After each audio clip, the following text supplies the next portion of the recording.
You did gaslight me. How did I gaslight you? I hope I can make it through. I can't drive. But I couldn't believe there were people saying that it was me in those videos. I have never harmed any animals, and I never will. Welcome to episode 14. I usually try to avoid drawn-out intros, but just bear with me this time, it's pretty important. I finally published a Patreon exclusive series, which is very similar to this one. The series on Patreon is way less restricted, and I'm able to show and talk about things that I couldn't do here. Episodes of this format will be uploaded fairly frequently and are available to all patrons, meaning for as low as $2, you get pretty much everything I offer on there, including a big backlog of exclusive videos and extended versions of main channel uploads. And if you decide to support annually, you even get 10% off. Depending on when you see this video, the first episode might already be published. If not, it will be in the next few days. Without further ado, you can support the channel completely for free by becoming a subscriber of the channel. Let's start.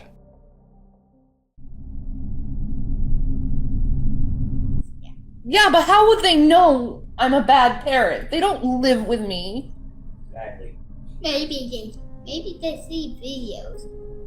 An infamous lol cow, 37-year-old ShannyForChrist, has done many notorious and disturbing things online for all to see, building herself an extensive reputation of abuse, gaslighting, manipulation, religious fanaticism, and hysterical breakdowns. Shanny is a very religious evangelical YouTuber who has previously stated that she believes she's the second coming of Jesus, or sometimes instead states that Jesus acts as her guide and personally attacks her enemies for her, either through spiritual or physical means. Shanny built a reputation for intense meltdowns on YouTube, as well as picking fights with others online, especially ones where she gets to express her religious importance and self-proclaimed martyrdom.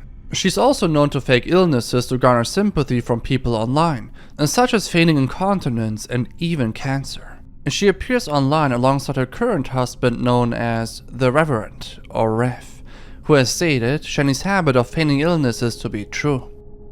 Oh, this is how you prove to get me back, Jason? You did gaslight me. How did I gaslight you? You tell me I'm lying about things I'm not lying about. She burned through all your money, dude. Get out. Wow. Wow. You hurt me, and you're gonna continue to hurt me? He also has publicly stated several times that she is physically abusive towards him, though he frequently retracts these statements. Her and Rev create adult content online together, which has been a popular topic for trolls to torment Shanny about. However, one of the worst aspects of ShannyForChrist is her abuse, with her being arrested for assault towards Rev in May of 2019, though she never served any jail time. Rev himself has been caught several times threatening Shanny's 2 children on camera, and was eventually arrested for beating them. I'm safe. Jason's in jail. I hope I can make it through. I can't drive. The kids are also said to be living in squalid conditions with the couple and often urinate themselves at inappropriate times. Shanny recently has given up her kids to CPS so that she can stay with Rev after his arrest for beating them. She often refers to her kids' time with CPS as a vacation for them. And I had to put my sons first, okay? I know I don't usually talk about my sons, but this does involve my sons. This online history surrounding ShannyForChrist is incredibly vast, with over 100 pages existing for them on Kiwi farms, and the endless list of their offensive acts ever growing. ShannyForChrist is definitely a rabbit hole of messed up situations that is not possible to cover in such a short video, but with evidence of abuse and assault and disturbing content that any user can spend hours upon hours consuming, Shanny's definitely worth even briefly mentioning when it comes to the darker side of the internet. No, I am not a zoo sadist. No, I know this video may not please everyone, but I'm moving forward with my content and my channel. Kero The Wolf was a semi-popular furry YouTuber who joined the fandom in 2012 and grew in recognition after being interviewed in a Shane Dawson video titled Weird Side of YouTube, Furries, in which Shane interviewed him about the furry fandom. Do you wear that like all the time, or when do you wear it? Do you wear it to work? No, I'm a fry cook / dishwasher, so I don't want to get this dirty at all. I mainly wear it when I'm either home alone and I feel bored. I'm like, hey, let's get in my fursuit, or I'm out in the city. After this video's release, Kero saw a subscriber increase of 100,000. He continued to produce furry content for his growing fanbase, including showing off his 3 different fursuits. However, Kero would become infamous in September 2018 during the Zoozadis evidence leaks. And Zoozadis evidence was a channel on the encrypted cloud-based messaging service Telegram, which contained evidence of several members of the furry fandom engaging in discussions of, you know what. They referred to all of this as Hard Zoo. Within this leak were messages showing Kero discussing a desire to be intimate with deceased animals, including videos that were supposedly depicting Kero committing the violent acts against a roadkill fox and his own dog. Kero's argument with this leak was that the videos found depicted someone who didn't share the same physical features as him. However, for a while, he struggled to dispute the fact that the Telegram user ID in the chat logs matched the one which was known to be his, and these chat logs included pictures of the offenses Kero allegedly committed against the fox and his dog. Kero claimed his account was hacked, but this was highly unlikely since the leaked logs had been forwarded through Telegram's own backend server information. He was confronted by YouTuber Kothorix, who claims that during the confrontation, Kero admitted the chat logs were real, but that he had never actually committed any offending acts, despite the images of said offenses being present in the chat logs. The evidence against Kero was handed to authorities, along with many of the other furries involved. Kero tweeted on November 8, 2018 to confirm he was under police investigation, eventually tweeting again on January 30, 2019 to announce that he was leaving the furry fandom due to the allegations and the fandom's toxic mindsets. He even sold one of his fursuits to a fan. After 2 years of his social media being inactive, Kero returned with a YouTube video titled My Side, in which he proclaimed his innocence and stated that if he was guilty, the police would have already arrested him by this point. Hi guys, a lot has happened in the past 2 years. I want to take a moment and explain why I left YouTube before we get into everything. I was getting accused of new things right and left, and I was completely taken by surprise. Honestly, I couldn't believe the stuff they were accusing me of. I have never harmed any animals. I have never harmed any animals. I have never harmed any animals. I have never harmed any animals. Bro, what are you talking about, man? It's speculated that Kero got out of the police investigation by avoiding police questions and refusing to give over any information. He has consistently uploaded videos since his return, ignoring his controversial past and still maintaining a fandom, currently having almost 90,000 subscribers, with many believing in and defending his innocence in the evidence leak. He has even recently uploaded a YouTube video titled The Future of My Channel, in which he takes on a VTuber form. In this video, he discusses how he feels that social media doesn't matter that much to his life, and that he doesn't actually wear fursuits as often anymore. He has changed his YouTube channel name to Radiance, as he believes it projects an image of positivity.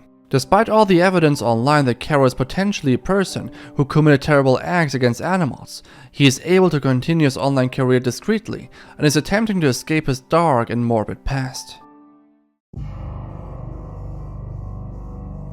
So this topic was recommended to me on my subreddit. Feel free to join it, link is down below. Back when I made a video about the subreddit rHangstank, I talked about a website towards the end of the video. It was a website called 32chan, a variation of 4chan with basically zero moderation. Masterchan is pretty similar. It was created roughly 10 years ago and survived at the very least up until 2014. The information on Masterchan is very limited. The best description I could find was on Quora, reading, "Masterchan is an image board with true freedom of speech. Here, posts are never deleted nor censored, and users are never banned. Instead, Masterchan has its own unique concept for moderation, allowing off-topic threads and on-topic threads to coexist in the same board, without sharing the same space. If you decide to go on the website, it will give you a blank white screen. There are basically no archived threads nor screenshots available of the website. I will talk more about this in a moment. There were a few discussions about Masterchan in some niche forums. The privacy that Masterchan offers is very unique, at least according to this user. On any website on the internet like Facebook, 4chan or Reddit, every single message or post you make is saved on a database along with your IP. This is mostly done for moderation purposes. You need to know someone's IP to prevent the same person from abusing the system again. That means anyone, a government, a hacker, the site's owner or technical staff, can peek at the database and know everything you've ever said online. How does it make you feel? The person then claims that on Masterchan, the IP has its last 2 digits removed, gets encrypted, and only then stored on the database. This gives you the most protection out of every Chan site, since your IP is supposedly only partially stored. They also talk about the possibility of no IPs being involved at all due to multiple proxies and Tor being enabled. The only more thorough discussion board that I found about Masterchan was a subreddit. On there, we quickly understand that multiple people complain about the users on Masterchan. See, the issue with the lack of moderation is that there were constant images of CP posted on the boards. When we look up Masterchan on Website Informer, it also states that it is similar to Candy Doll Chan. Candy girls or candy dolls is a term for girls who look like they are underage, but they are actually 18. It's basically a cope for predators who believe they are breaking no laws by engaging in their fantasies this way. On the subreddit, a guy named Nude is mentioned. Nude is supposedly the creator of the website. On his Twitter, there were a few interactions with him and an account named Anrife, who runs a website which supposedly is the only attempt at bringing free speech to the people, seemingly affiliated with the Chan sites like 8chan, 8kun, etc. Due to the lack of moderation to enable more privacy and free speech, authorities quickly intervened and took the site down. As you can see here, the Dutch government forced the host of Masterchan to shut down the website. On Twitter, he says that there's an investigation going on. Ever since, the site has never been reinstated. Also, due to the police involvement, any archive of Masterchan has been completely wiped off the internet. You can't find anything through Google or Wayback. The Masterchan subreddit is also in a weird state, since the handle is just a bunch of gibberish, and while it consisted of over 250 members, according to the description of the sub, there are only 4 members left. A lot of posts and replies on the sub are also from people who are banned. So I know that I talked about this particular topic in the previous video already, but this time I'll add different and additional information. Damien Leonhardt, who at the time went by Jesse, was mainly known by the online pseudonym Jesse Slaughter. Jesse posted videos online from the age of 10, discussing their music tastes, fashion, and drama from the local party scene. Jesse first gained 4chan users' attention with a video they uploaded in 2010, discussing their connection with Blood on the Dance Floor's lead singer, Davey Vanity, real name Jesus David Torres. Davey at the time was 27, and rumors were circulating on MySpace and online gossip website Sticky Drama that he was engaging in an intimate relationship with an 11-year-old Jesse. In Jesse's video, they responded angrily to the accusations of Davey's relationship with them being non-consensual due to their age, causing them to repeatedly cuss out and threaten their haters. To all you f***ing haters, okay? Guess what? I'm happy with my life, okay?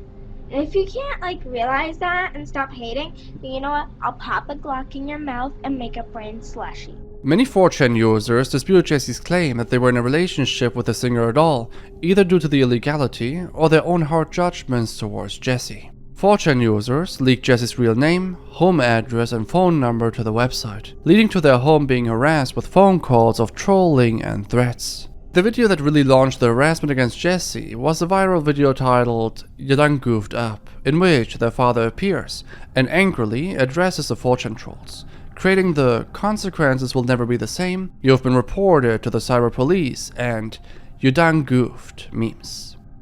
I'm gonna tell you right now, this is from her father, you bunch of lying, no good, and I know who it's coming from because I've back traced it.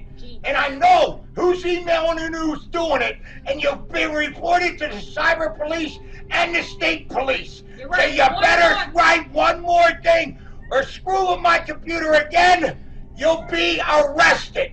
End of conversation from her father.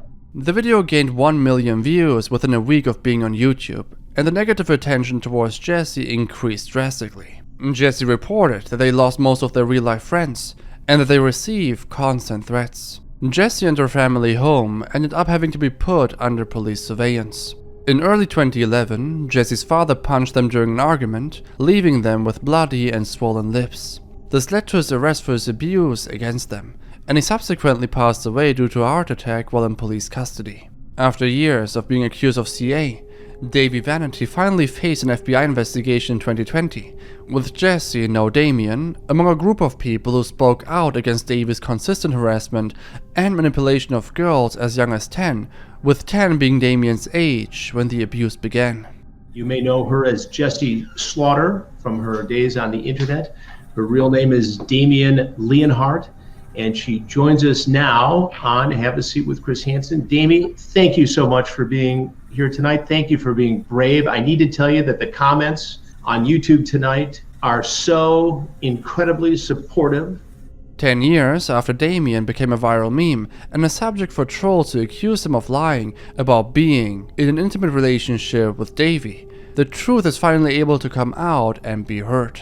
However, the horrific harassment Damien faced online while dealing with the abuse from Davey will never be able to be erased or fixed.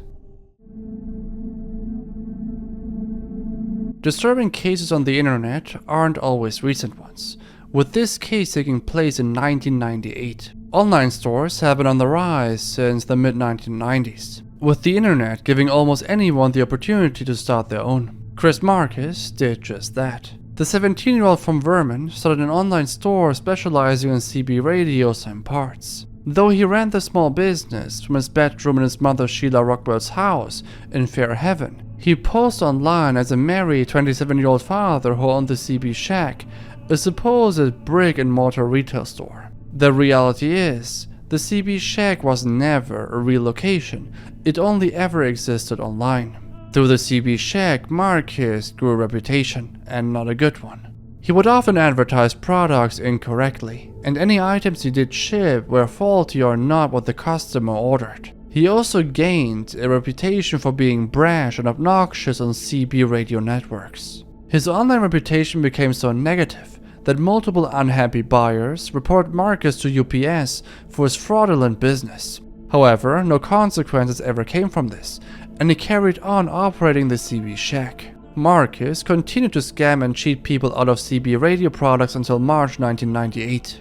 UPS delivered a package to him on March 19th with a return address labeled Samantha Brown from Ohio, an address and name that he didn't recognize. When he opened the package, he was met with a pipe explosive, which exploded and injured both him and his mother. His mother survived the explosion, losing several of her fingers and a section of one of her knees. However, Marcus himself was fatally wounded, despite the fact that police were immediately on the scene as they spotted smoke from his house from the building behind the residence. With the strange case attracting attention, the FBI worked hard to identify the culprit behind Marcus' crime. They quickly turned their attention on Chris Dean, a 35-year-old Indiana truck driver who had recently complained to friends about being cheated out of a $400 ham radio by Marcus. Luckily for the FBI, Dean left a very obvious breadcrumb trail of his guilt, despite his best efforts. At Dean's house in Pierceton, Indiana, a package of 9-volt batteries matched the lot numbers of batteries recovered from the pipe explosive,